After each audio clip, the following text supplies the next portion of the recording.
नमस्कार। आजको हाम्रो अन्तिम यात्रा घान्द्रुकसम्म रहेको छ। यो घान्द्रुक बजार चाहिँ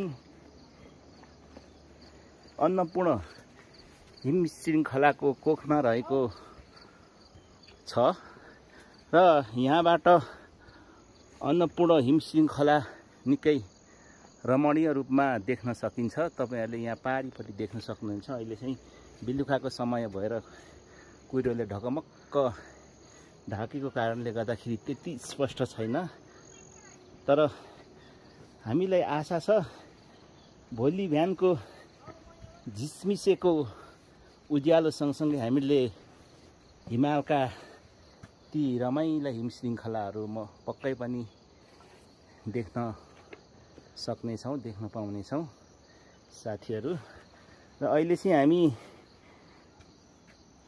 पैदल यात्राको क्रममा छौँ। पैदल यात्रामा साथ दिने यहाँ मेरा भाइ अनिश सेलिङ, भतिज तल आउँदैछन् विश्वास सेलिङ, अनि बुहारी नानी शोभा लगायत आमा भाइ भतिजा सबैजना यात्राको क्रममा छौँ।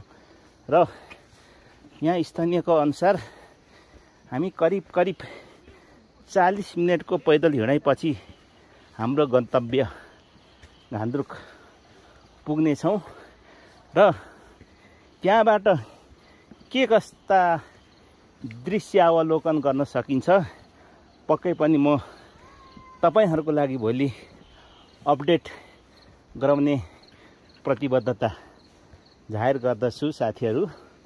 धन्यवाद।